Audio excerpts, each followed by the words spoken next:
बसमिल्लाहिर्रहमानिर्रहीम। अस्सलाम वालेकुम प्यारे दोस्तों, एक बादशाह ने 3 बेगुनाह अफराद को सज़ाए मौत दी। बादशाह के हुक्म की तामील में इन तीनों को फांसी घाट पर ले जाया गया, जहां एक बहुत बड़ा लकड़ी का तख्ता था जिसके साथ पत्थरों से बना एक मीनार और मीनार पर एक बहुत बड़ा भारी पत्थर मजबूत रस्सी से बंधा हुआ एक चरखे पर झूल रहा था। रस्सी को एक तरफ से खींच कर जब छोड़ा जाता था तो दूसरी तरफ बंधा हुआ पत्थर जोर से नीचे गिरता और नीचे आने वाली किसी भी चीज़ को कुचल कर रख देता था।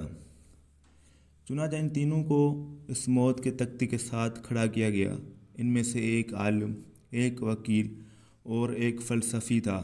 सबसे पहले आलिम को इस तख्ते पर ऐन पत्थर गिरने के मकाम पर लेटाया गया और उसकी आखिरी ख्वाहिश पूछी गई तो आलिम कहने लगा, मेरा खुदा पर पुख्ता यकीन है, वही मौत देगा और ज़िंदगी बख्शेगा, बस इसके सिवा कुछ नहीं कहना।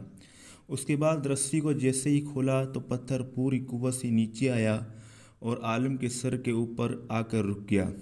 ये देखकर सब हैरान रह गए और आलिम के पुख्ता यकीन की वजह से उसकी जान बच गई और रस्सी वापस खींच ली गई।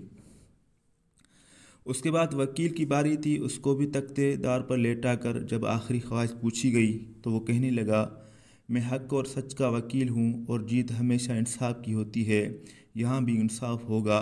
उसके बाद रस्सी को दोबारा खोला गया, फिर पत्थर पूरी कुव्वत से नीचे आया और उस बार भी वकील के सर पर पहुंचकर रुक गया।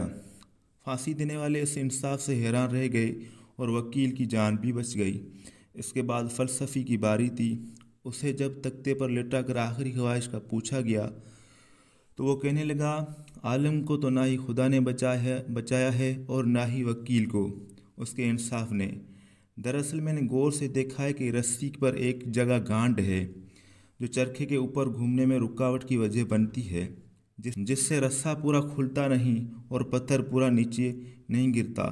फ़लसफ़ी की बात सुनकर सब ने रस्से को भिगोर देखा तो वहाँ वाकई गांठ थी। उन्होंने जब वो गांठ खोलकर रस्सा आज़ाद किया तो पत्थर पूरी कुव्वत से नीचे गिरा और फ़लसफ़ी का ज़हीन सर कुचल कर रख दिया। बाद औक़ात बहुत कुछ जानते हुए भी मोहब्बत रखना अच्छी बात है। तो प्यारे दोस्तों, वीडियो कैसी लगी? वीडियो अच्छी लगी तो वीडियो को लाइक करो, चैनल को सब्सक्राइब करो। अल्लाह हाफ़िज़।